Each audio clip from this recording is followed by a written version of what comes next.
Hey, it's Spence C, and it is January the 14th. I had to look at my watch there. And it's number 16 in a row, 16 daily videos. I'm showing up daily. 2025 for me is the year of consistency. And it's the year I'm going to be uploading daily, posting daily, just being a lot more accountable and sharing with you what's working for me, what isn't working for me, and things that I've learned along the way. Now, usually if you've been watching these videos, you'll know at about this time I'll be drinking a load of water and inviting you to do the same. But full transparency, I've come out and I just haven't got the water on me. So, and I haven't got any time other than now to do this video. So I will, like I did last time, make up for it tomorrow by drinking more water. So if you still want to join in with me, you can just press pause, go and get some water, come back, and then drink. So let's pretend. Ooh, that was delicious. So today's video is putting the cart before the horse. Yes. So what I want to share about today is about business. And, you know, for me, being a business owner, entrepreneur kind of thing, being a musician, a professional musician, is being a business owner. Let's say it how it is. If you're getting paid to play music, you have income and you have outgoings, and you should treat it and yourself like a business. Now, full transparency, I really struggle with this. I am what's known as funny with money. I can be very sporadic with my record keeping. I can get very vague with what I'm earning, what I'm should be earning, what I'm spending, and then I can get into sort of even more vagueness and panic, and I get my pride takes over and doesn't ask for help until it gets to a crisis point. Sometimes when I start maybe using money I haven't got, maybe I start debting to make ends meet, and then getting in more of a mess. So that has been my pattern over the years. And again, I'm just being fully transparent here and honest. I need lots of help around my finances, around business finances, particularly how to separate my personal from my business, how to pay myself like a business. So I'm paying myself a salary. I pay for sick days and holidays, and how to have a business plan, you know, all these kind of, in my eyes as a creative, it's kind of boring stuff that has to be done, but it does have to be done. And so oftentimes I can put the cart before the horse. I can be focusing on lead generation. I can be focusing on creating new stuff like this, for example, which is needed. You know, we need part of the business is marketing and sales. Well, this is marketing. Maybe a little bit of sales, but this is marketing. This is me being visible. This is me building my brand, putting myself out there into the internet, into the big wide world, casting out my line, and then see who bites. Yeah, so that's basically what marketing is at the moment. And as I said, I'm a musician and a business owner. I'm a entrepreneur, and yeah, so that's what I do. And of course, part of the business is doing that and building up the pipeline, and building the brand. I want to build my brand on honesty. I want to build it on authenticity. You know, everyone talks about authenticity, which is laughable sometimes when people say, I'm going to be authentic this year, and they've got like an AI profile picture. You know, it's just stupid. There's nothing wrong with AI. I use it all the time. I use it kind of more like a dictaphone, like a secretary. So I'll say, right, here's my ideas, here's what I want to do. And then ChatGPT will kind of whip it into shape, if you like. We'll edit it and sort of formalize it, format it in a way that makes more sense, you know. So it's not asking ChatGPT necessarily for ideas. It's asking it to make it more, to help with copywriting, I guess. So that's the way I use it. Anyway, I digress. So what I mean by putting the cart before the horse is this you? Do you struggle with this as well, as a business owner, as an entrepreneur, as a sole trader, as they call it in the UK? So if you do, let me know what you struggle with the most with your business. For me, as I said, it's the figures. I struggle with the accounting.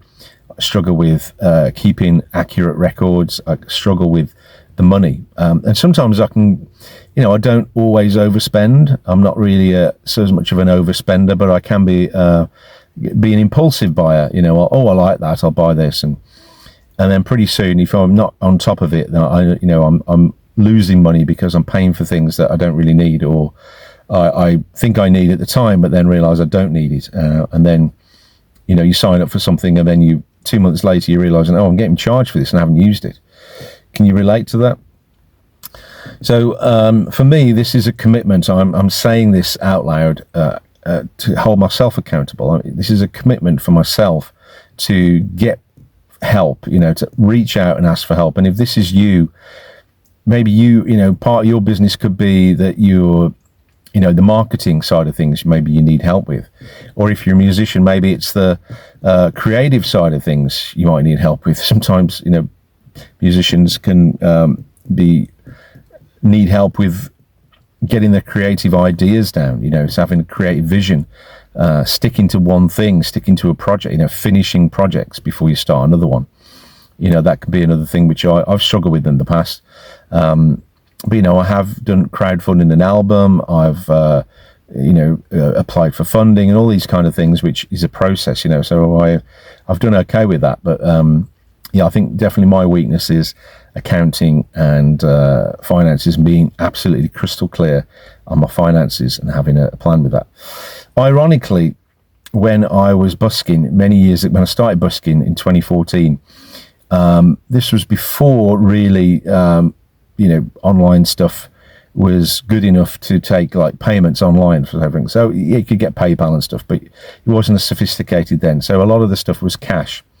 And ironically, when I got paid totally in cash, I get paid like busking for cash, and a lot of the gigs that I was doing at the time would pay in cash, which was great. Because what I'd do then is when I'd get home, I would have all this change in every, let's say it's busking. Sometimes I'd have like £200 or $200 in my guitar case, all in like £1 and 50s and change. So it's weighed a lot, weighed a ton. So I'd have to bag all that up in the correct denominations in the bag, and so I'd know exactly to the penny how much I had, and then I would take all that to the bank, and then I would pay that in, and so I'd have a record of it going in. And then I before that I would put the bags into I'd put the remainder in the bank, let's say, and then I would have like bags of money lying around, and I'd put that in different pots. So I'd have a fun pot, I'd have a pot for my food, I'd have a pot for my utilities, I'd have a pot for clothes, I'd have a pot for holidays, I'd have all these kind of different pots. I'd just putting cash into them. And I knew exactly what I was spending. I knew exactly what I had. I didn't go into debt.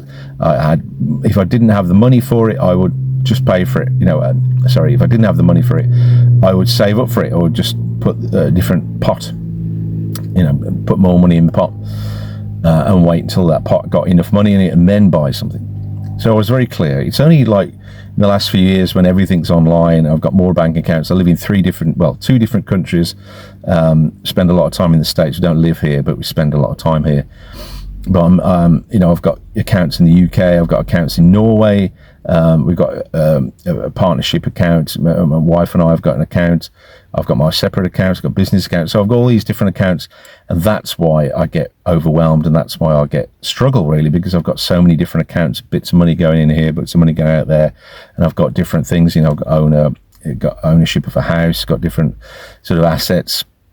So I guess when life was simpler, when all I had was just cash coming in and I looked after myself, then it was fine. But now obviously I've got more responsibilities and more sort of streams to it. I need some more help. So I guess that's the point of this.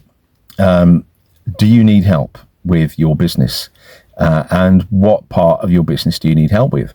Put it down in the comments below. I'd love to hear which bit you're struggling with, where you need the most help. Like I say, I'm funny with money, so I need that help the most.